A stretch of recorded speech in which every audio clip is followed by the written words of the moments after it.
Hey guys, Dan here with this week's TV news and reviews. A bunch of stuff to talk about this week in the news, and then we've got 6 new shows for you.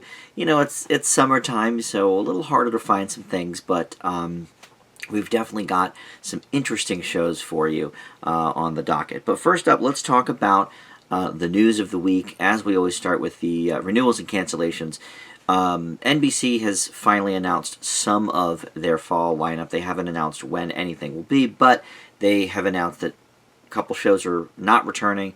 One show specifically is returning, and that's going to be Zoe's Extraordinary Playlist. That has been renewed for season 2. So far, it's the only freshman show on NBC that has gotten a renewal. There's a couple that we still have not heard from.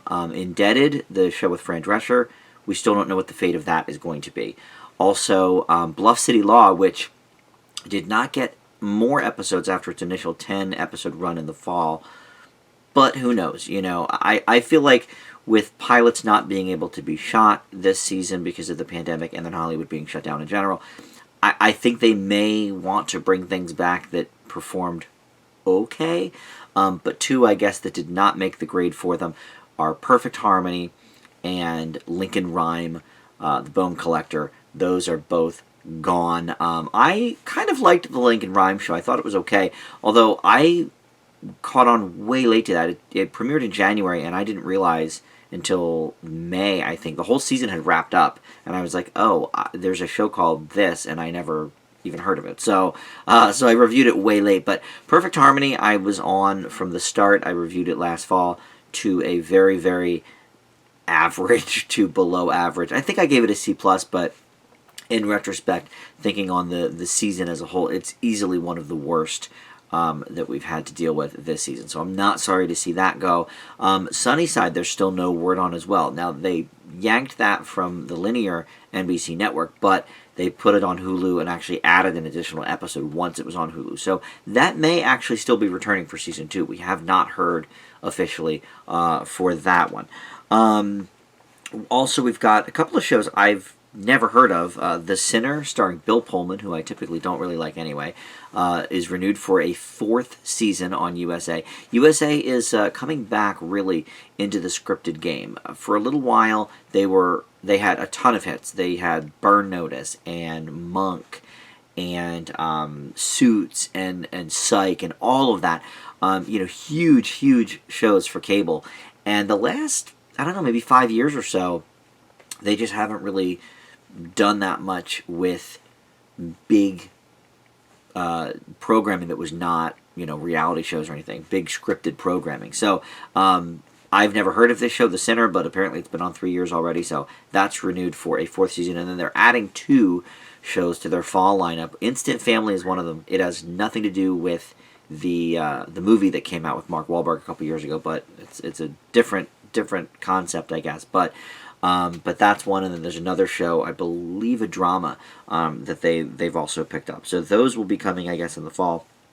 But then also renewed Hightown, which I've not heard of, but it just started season 1. So I actually will probably review that next week now that I know what it is. It's honestly, it's very hard to track down when all the shows are coming out and what the shows are. And I have 3 different sites I look at, and they don't always have all of the shows, so it's hard to tell. But that's on Starz, apparently, and I guess they were happy enough with the first couple of weeks' worth of ratings that is going to be renewed for season 2. And then Love Life as well. HBO Max has their first renewal. I just reviewed this one last week. I thought it was, okay, but it's interesting because Apple TV Plus already went ahead and did a full 2-season pickup for most of their original shows upon launch. Same with Disney Plus.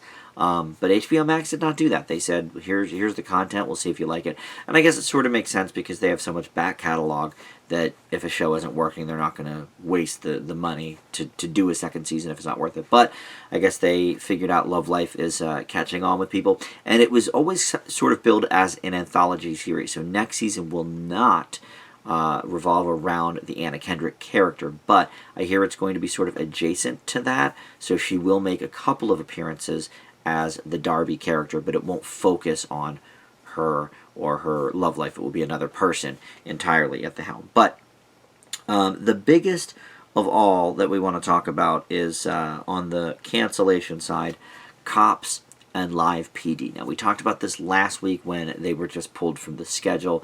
Paramount Network pulled Cops, A&E pulled Live PD, amidst, all the protests and police brutality stuff and questioning, is it a good idea to even show these shows right now with police? And I guess at the end of the day, both decided, you know what, not only are we going to yank it temporarily, we're just canceling it. Forget it. And it's interesting because when I had originally heard they were just going to be pulled from the schedule, I thought, well, I don't know, maybe it would be nice to see police in a good light right now. I talked about this last week, and the more I looked into the whole Cops thing, apparently for the last several years, there's been a lot of different issues with that have come up, and I guess it stems back to the late 80s and early 90s when Cops was on Fox and a huge show when it first came out, but a lot of these things weren't known until more recently. But I guess, there were a lot of coercion tactics in getting people to sign releases, anything that made the Cops look at all bad, they, had complete authority to just excise those scenes and whatever. So it was a very, very, very sculpted show, which is something I didn't realize. I always thought of Cops as one of the, more realistic ones, and maybe it was in the 90s, I don't know. But now there's so much sculpted reality and editing of things like the Kardashians and the Real Housewives and stuff that it makes total sense that would extend to Cops. And then Live PD, there was a story I read today that had come out a little while ago. But again, I don't watch this show, so if it's in the news, I don't really pay much attention. But apparently they filmed a couple of years ago, I think it was 2018, somebody, literally getting murdered by the cops on this show, but the tape was apparently destroyed, and so they couldn't use it as evidence, and this and that and the other thing. It was an interesting article. I don't know how real it is, but at the same time, it almost doesn't matter when we're talking about this kind of stuff in this day and age in 2020. And look, Cops had a good run. You can't say it didn't. It's been on the air for 33 years. So look, there's plenty of reruns, and the Pluto TV app apparently still has all the old Cops episodes. It is still running on one of the networks as well, WGN, but the contract is up at the end of June, and they have already said we're not renewing for reruns. It won't be on our station after June. So, look, whether or not somebody comes along with a different idea of what to do is yet to be determined, but I think it's probably a good thing, I guess, that both of these shows are being pulled. Last week, I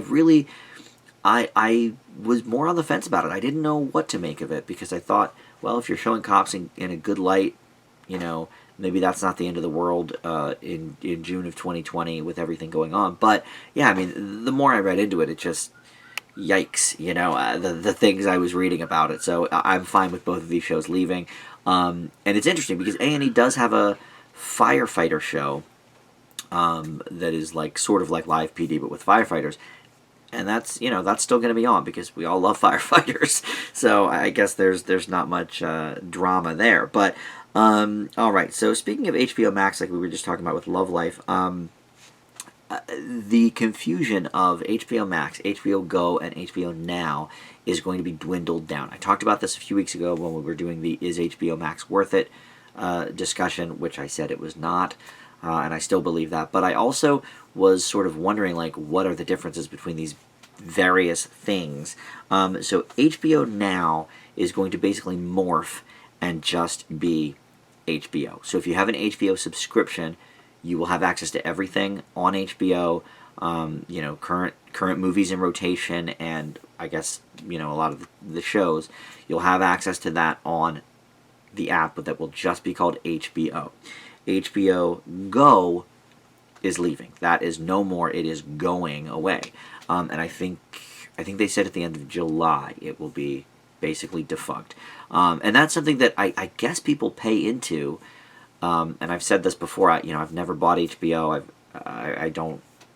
I've never subscribed to it, so I I don't know what the different things people were getting were, but HBO Go, if you have a subscription, I guess it just won't exist anymore. Or I'm sure they'll probably try and convince their people to move then into HBO Max, pay a few extra dollars or whatever, and then HBO Max is HBO Max. So HBO Max will have all of the stuff that has been purchased for HBO Max, all the Friends episodes, all the Big Bang Theory episodes, all the South Park episodes, as well as all the original HBO Max content like Love Life, and then a big bulk of HBO original shows from the last 30 years.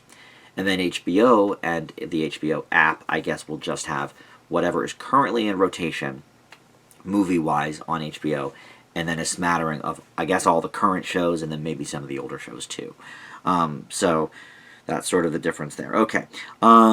Other new show news, there is another social distancing show coming to TBS. We talked about this tournament of laughs that Jason Sudeikis is going to do starting June 21st. Mayim Bialik now has been tapped to do a different one called Celebrity Show Off, and that's going to start 2 days later on July 23rd. They're mostly sort of the same concept. They're both competition shows. Tournament of Laughs is like a March Madness style bracket with different comedians, some of them famous, some of them up and coming. We talked about that last week. This new one, Celebrity Show Off, is going to still pit people against each other, but it's not going to be in like a March Madness bracket style. It's just going to be from their own YouTube shows.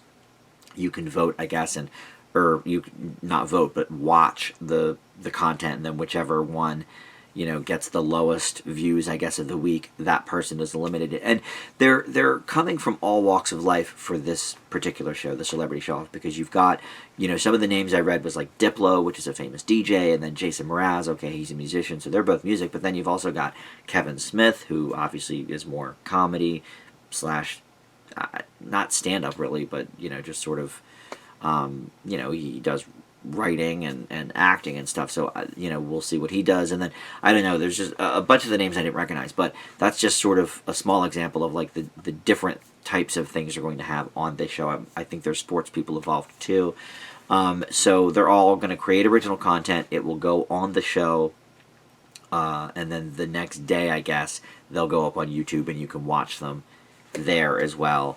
And basically you vote by watching the content. So, it's interesting. It's interesting that people are finding new ways to deal with Hollywood being shut down and the virus and everything. And that leads me into my final news of the show.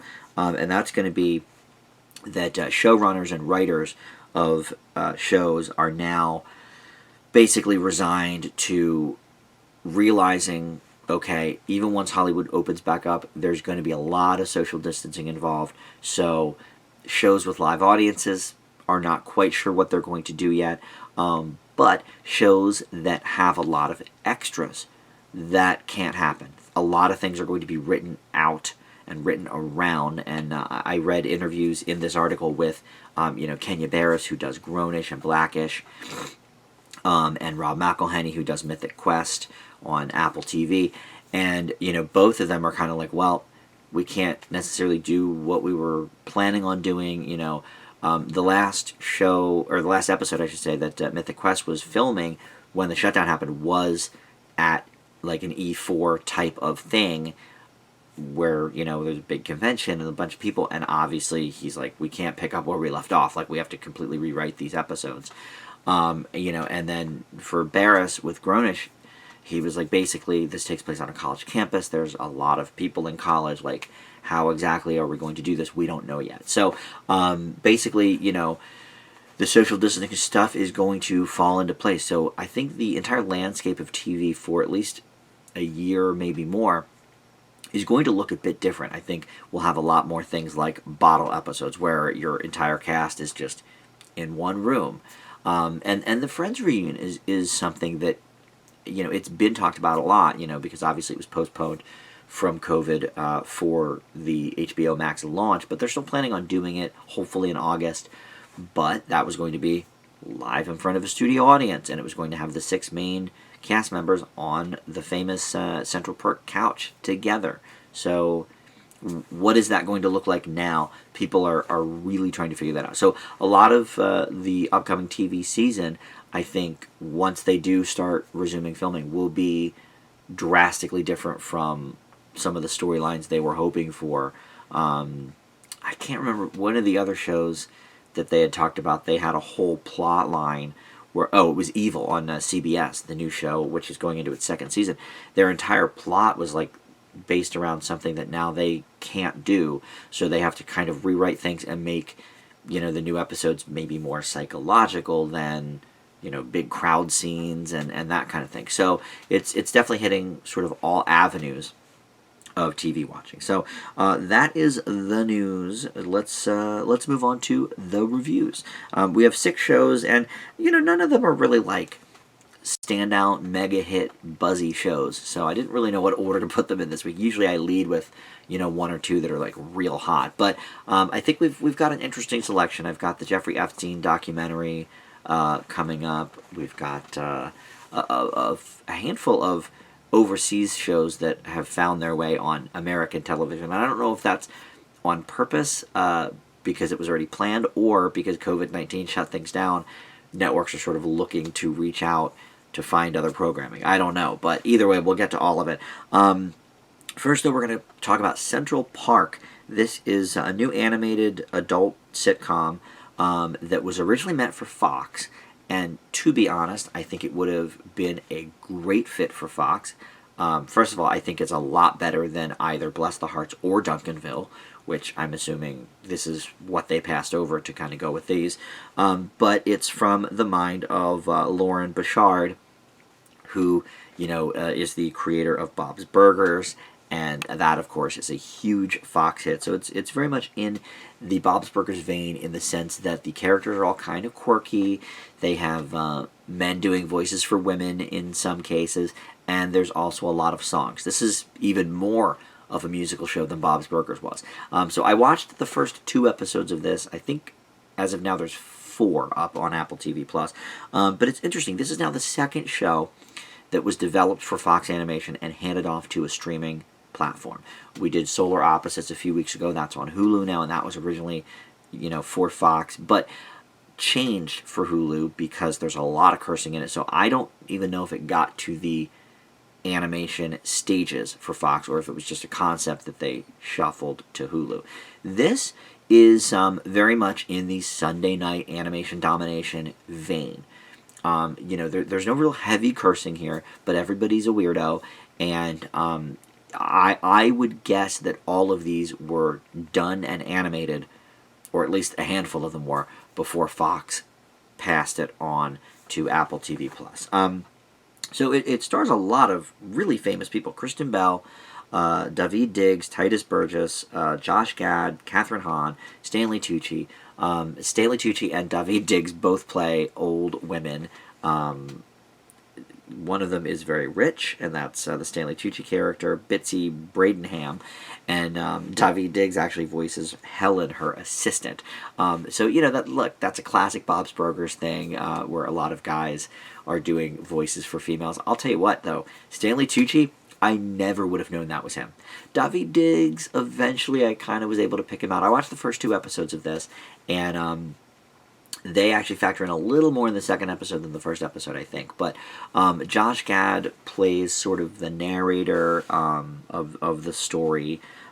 He's basically like a bard that kind of goes around the park, a busker he's known as, but his name's Birdie. And of course he sings a lot because he's Josh Gad, and he always sings in everything, and it's very annoying. But the kids are played by Kristen Bell and Titus Burgess, who I love, and him again. I only really know him from Kimmy Schmidt, but I've seen him in interviews and stuff, and as a panelist on the Match Game, and he always, is kind of the same. He's kind of him, and this was definitely different for him. I did not recognize his voice either right away.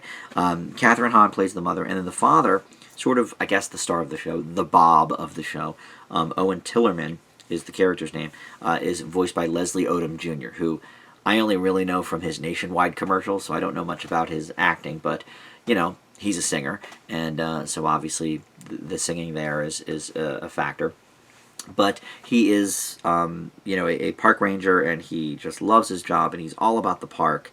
And a park manager, I guess I should say, Central Park manager. He's not really a park ranger. That's more of like a, like a campsite park. But so this is a great show. I mean, the voice talent is amazing. The original songs are great, and original songs can really make or break a show like this. Like Crazy Ex-Girlfriend had great original music. And I've seen other shows that maybe the music was not so hot.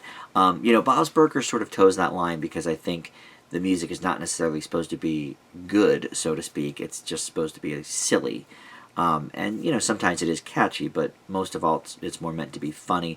And here, it sort of it toes that line, like a lot like Crazy Ex-Girlfriend did. The songs are funny, but they also move the story along, and they're catchy, and they're sung well. So it sort of works on all angles, and each episode has a few songs in it. So it amps that up more than Bob's Burgers did.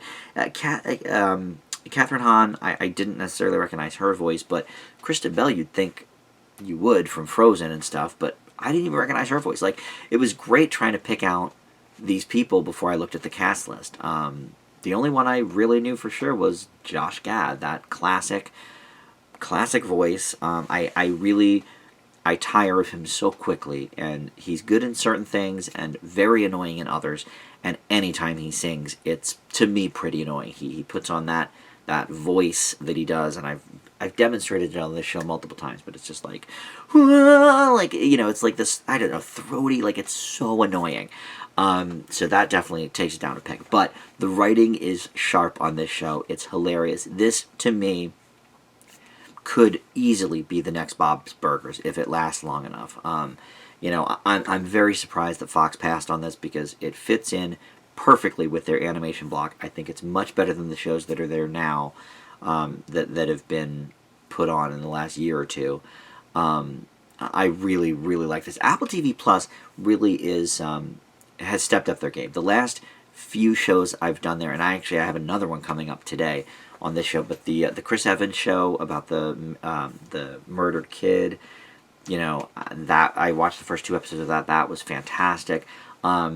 This, I think, really, like a lot of animated sitcoms, needs to find its footing a little bit. Some of the characters need to be a little more defined. But look, Bob's Burgers, I didn't think was amazing right out of the gate either.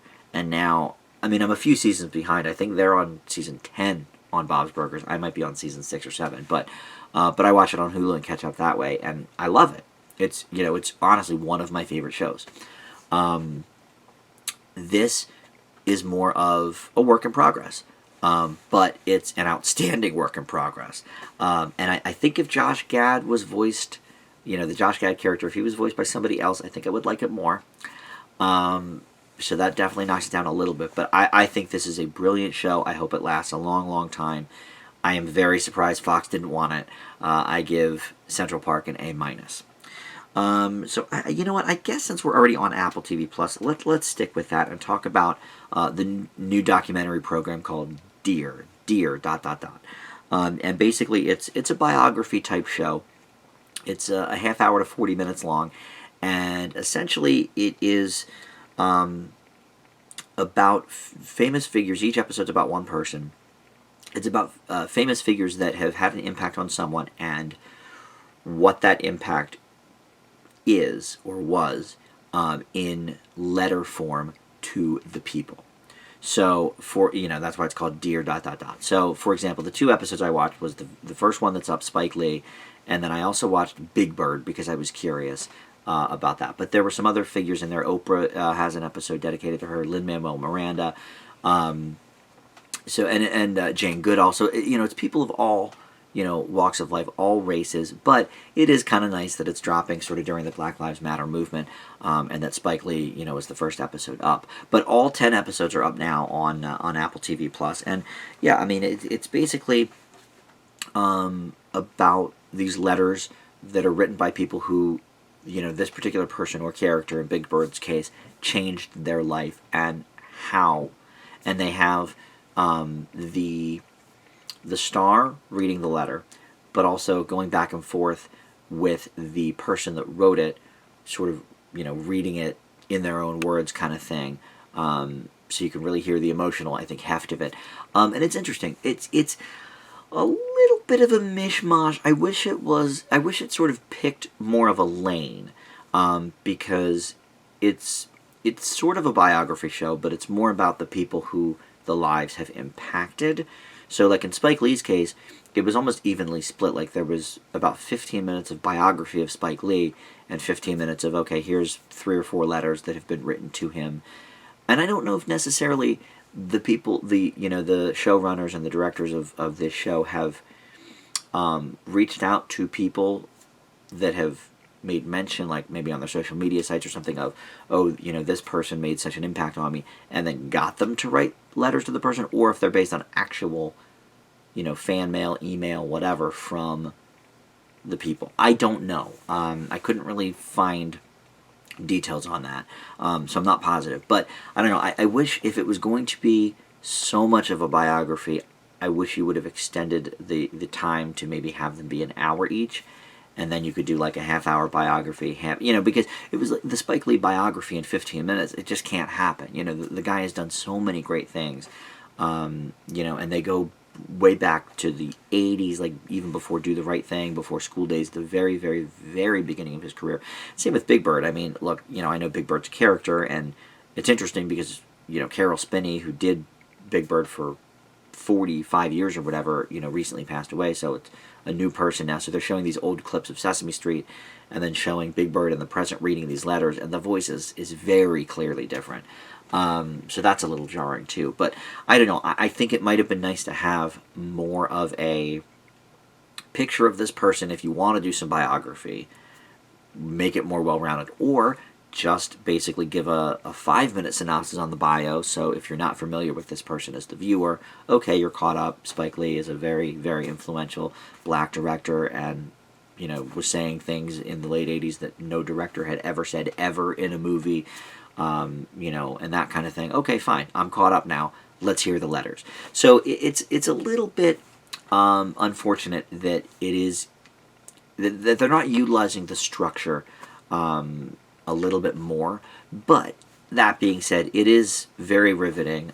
It's got interesting stories to tell for sure, and I think they've chosen real interesting characters. Now, there were 2 on the list of 10 that I didn't recognize. One of them, from the still, looks like she might be a soccer star, which that would make sense to me that I wouldn't know her, because it's not like Mia Hamm or anything. And the other one I also didn't recognize. They may be a political figure or something. I don't know. But the ones I did recognize, I did Spike Lee because he was first, and then I picked out Big Bird because I thought that would be interesting. And the Big Bird one was short. It was only like 23 minutes, whereas Spike Lee's was maybe 35. So, it definitely runs the gamut, but I just wish they would have utilized the letter writing thing a little bit more than they did. And they did incorporate the letters and what they were saying with the person's biography too. Especially like if a specific work was being cited. Like for Big Bird, it was when Mr. Hooper died, you helped me understand how to explain death to my child. Like, okay, cool. For Spike Lee, it was, when I saw, School Days, I'm a black principal, and, I've seen that movie now over 200 times because I show it to every freshman class, like whatever. That's, cool. So when they incorporate it with the biography, I think it gels a little better. But I did enjoy the show, and hopefully it will be back for season 2, and they have 10 more famous people to show us. I give Deer on Apple TV Plus a B+. So let's go to a different streamer now and talk about the documentary Jeffrey Epstein Filthy Rich. This is a 4-episode miniseries, and this one did get some buzz when it dropped a couple of weeks ago. And I'm always hesitant on the docu-series. I feel like Deer on Apple TV is a little bit different because there's kind of like a gimmick there. But, like Tiger King, I didn't do right away. I think I did it, a week after it came out. And so some of these docu-series, I want to make sure that it's worth talking about, worth covering. And obviously the Jeffrey Epstein case has been huge. The whole, Epstein didn't kill himself, conspiracy theories and all of that. Which, I happen to buy into, that he did not kill himself. But that's neither here nor there. So I watched the first episode of this 4-part series, and look, the guy's a scumbag. It takes you back to the 80s and 90s, and when he was, first, real rich and friends with Trump, and how he was this Gatsby-like figure where nobody really quite knew where he got all this money from, and he was very mysterious, but, he would pay these underage girls to come over and, give him massages and stuff, and his wife was in on it, and it's all very skeevy. But the interesting thing about this documentary is, other than diving into maybe a little more detail and actually like interviewing some of the people that were involved, like some of the young girls who are now young women in their 20s and 30s, and the recruitment process, and maybe learning some of the ins and outs. I'm not sure that this really dove in to Jeffrey Epstein as a person. It dove into the case and what he was doing and stuff, but most of it was stuff I knew. The one thing I really was sort of thrown by was I didn't hear much previously about how involved his wife was in all of this. So that was a little bit of an eye-opener. But for the most part, a lot of what they were sharing in this documentary is stuff that I think most people already knew if they were at all familiar with the case. Now, maybe it dives in deeper in episodes 2, 3, and 4, but then maybe we don't need it to be a whole 4 hours. I don't know. Now, the one thing that we do get from this that I think you don't really get from just reading about it or whatever is the human aspect of it, from how these girls felt. Their perspective, the perspective of the abused person, and how long it sticks with you. And I think that is this documentary's like ace in the hole. And they do spend, some time with it, but I just think I think they wanted to make more of like a Surviving R. Kelly type thing, and it turns out to be like, okay, well, here's Jeffrey Epstein, here's what happened, and there was a lot of talk about in the documentary about like what he did, what he was accused of doing, and how it got started, and this and that and the other thing, and not maybe as much of the interviews with the girls. Like, to me, it's almost like pick a lane. Like, what's your angle for this documentary? Is it Jeffrey Epstein's a scumbag and here's who he was, or Jeffrey Epstein's a scumbag and here's how he ruined these girls' lives? You can sort of meet them in the middle a little bit. And again, maybe the rest of the documentary does delve more into that, but that to me was the only real revelation from this documentary, is how the abused carries that with them, and it could be applied to Jeffrey Epstein or 100 other people too, and I think that was sort of the more modus operandi of Surviving R. Kelly and the Neverland series on HBO, which I did not see that, but I think that was maybe the angle more to go, because the stuff about like the case and here's what he liked to do, that was all stuff I had known, and I have a very peripheral knowledge of Jeffrey Epstein. I was not diving in deep to the case. So for me to at least know, I don't know, 70% maybe of what was being conveyed, I think they could have spent more time with the actual, girls, now women, that were abused, because I think that's the real story here. That's the key to that. So I leave Filthy Rich, Jeffrey Epstein, with a B-. Next, we're going to talk about Quiz, which is a 3-part miniseries. It aired originally over in England on ITV, and it's actually about ITV, sort of, and the creation of Who Wants to Be a Millionaire and a big scandal that they had there. But it aired here in the U.S. on A&E. All 3 episodes are now done. I kind of wanted to wait until they were all over so I could watch all 3. Usually with the whole like 8-episode, 10-episode thing, I don't really binge them. So I'll watch like an episode or 2 to kind of get a feel for it. But since this was only 3 hours anyway, I figured, I'll just do the whole thing. So it won't be on TV anymore unless A&E does reruns of it. But you can find it on demand and on the A&E app and all that kind of stuff if you are interested in watching Quiz. It is a 3-part miniseries, like I said. And essentially it's about the creation of Who Wants to Be a Millionaire over on ITV, but also this big scandal that they had a few years in, where a small syndicate of contestant wannabes sort of was all getting together. And this is back in the days when you had to call in a special number to take the Millionaire quiz and see if you can get on the show. And there was apparently a finite number of questions, so they kept sort of recycling them every so often. So this syndicate, got together and started keeping track of all the different questions. And so it prompted a handful of people within to get on the show. And one of them was this guy Charles Ingram, who was played here by Matthew McFadden. And actually his wife was on earlier, and a couple family members in total, and they each had won $32,000. But Charles was going for the million and ended up winning it.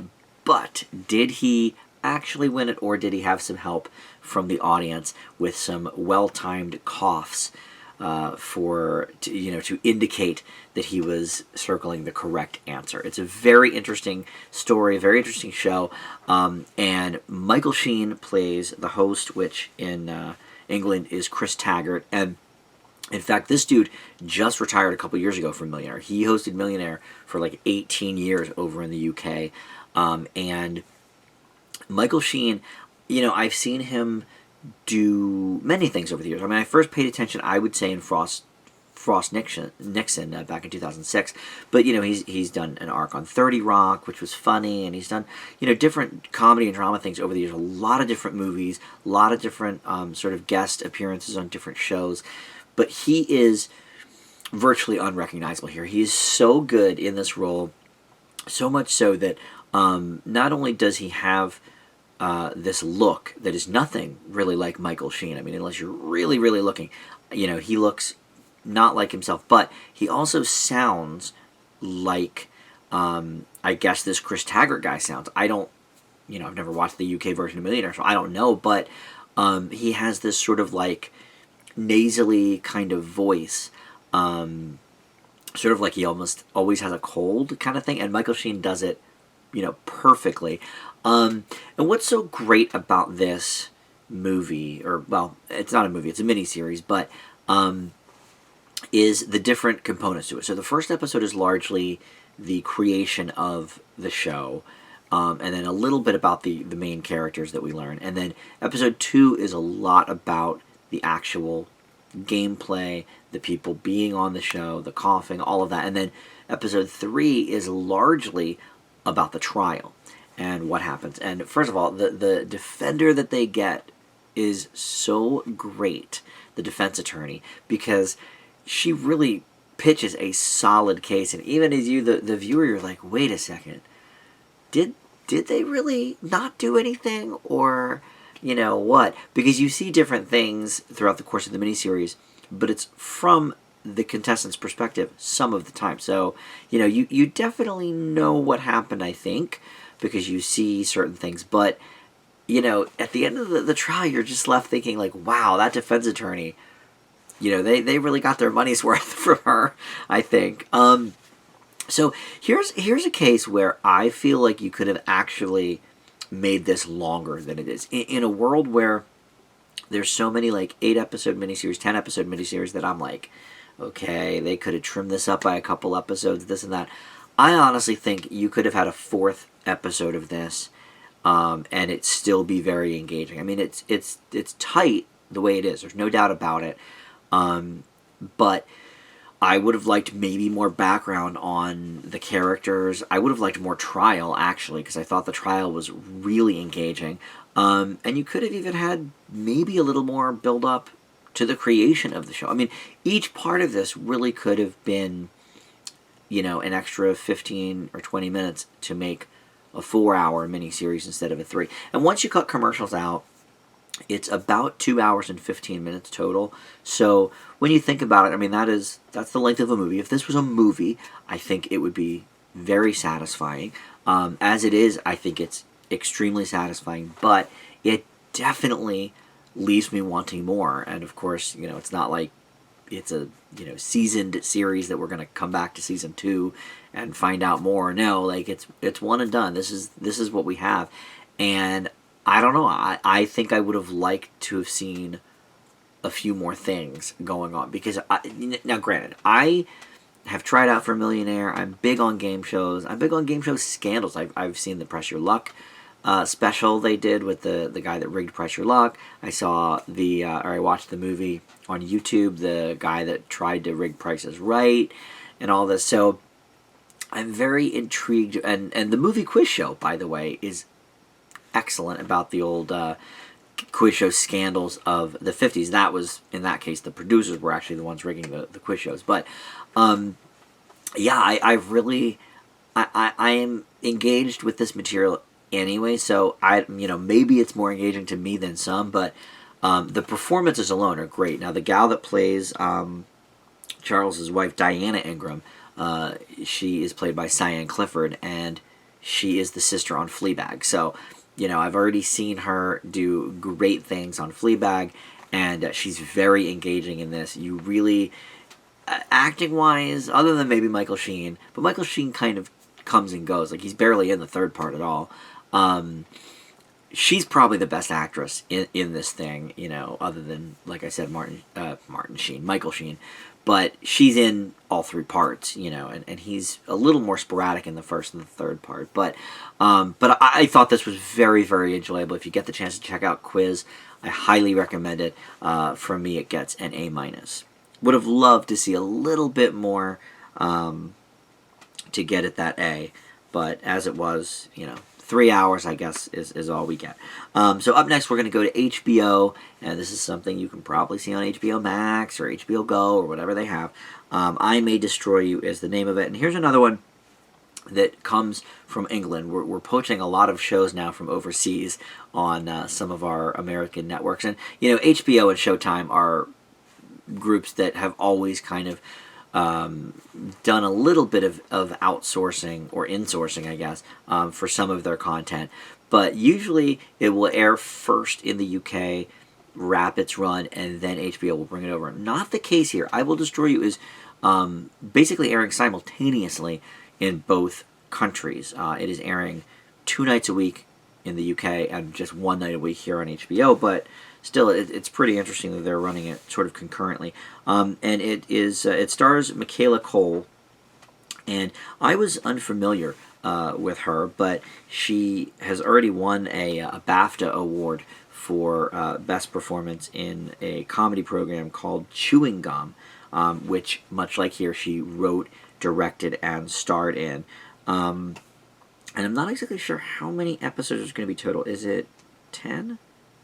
Okay, it looks like 12. It looks like there's going to be 12 episodes of this total, and that will take us through the whole summer on HBO. But basically, Cole plays Arabella, who is a writer, a little bit famous. She gets stopped on the street, here and there.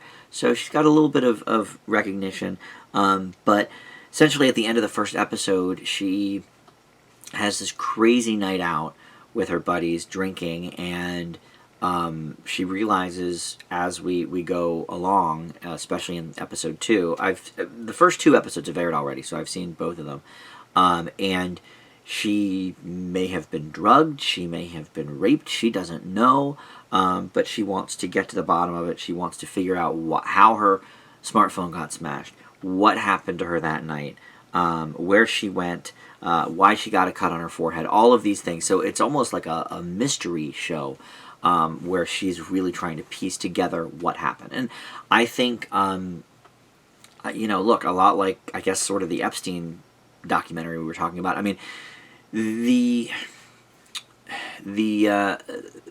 heading down the path to figure out, in your memory what happened, or the long-lasting effects of something happening, or something possibly happening but you don't know.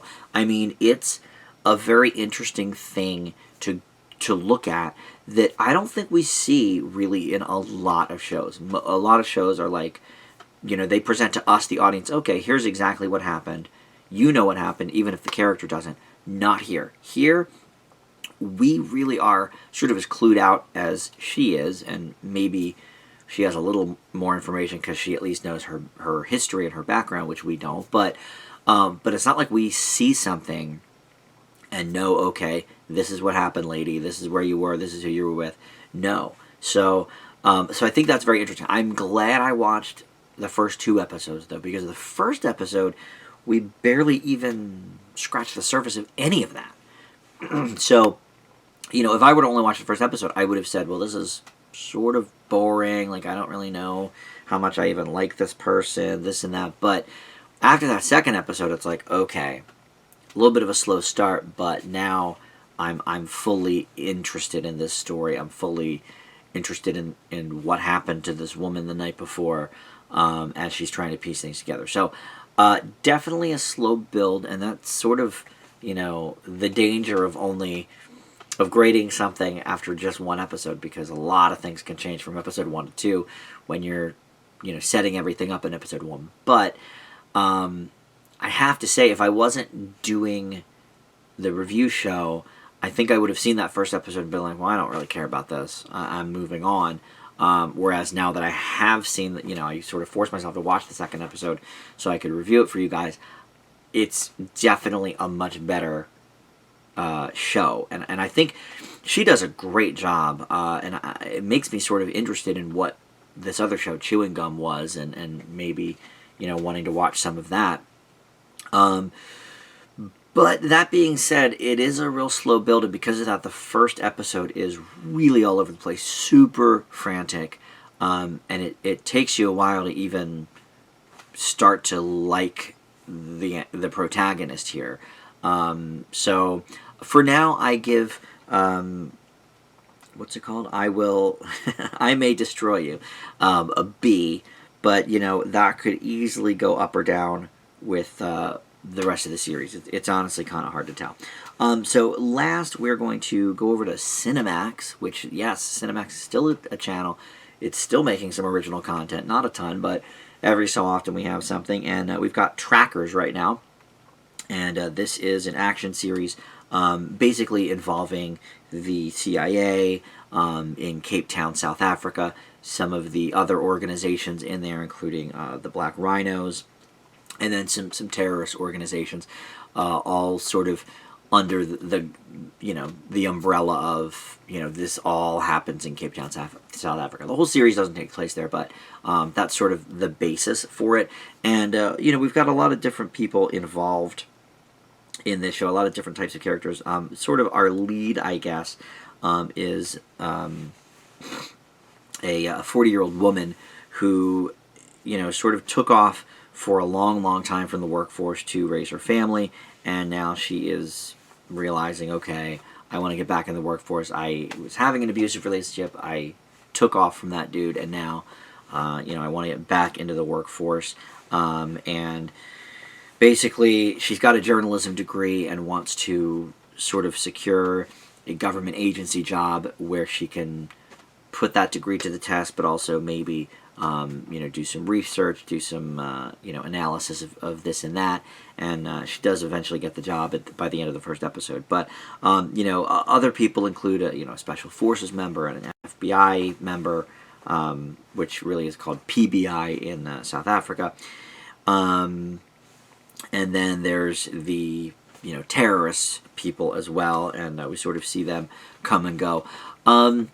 This show desperately wants to be Jack Ryan. The John Krasinski show, Jack Ryan, has been a huge hit on Amazon, and it's got all of these same sort of elements, but in this, it's almost like they just threw them all into a blender. We don't really, by the end of the first episode, I was very confused as to, what we were even tracking, what we were doing. I was on board with a few of the characters. I knew exactly what their story was, including an ex-PBI agent who is, well, I guess current, but on the way out. And, our lead here with the journalism degree. But, by the end of the episode, I was still just like, I don't exactly know what they're searching for.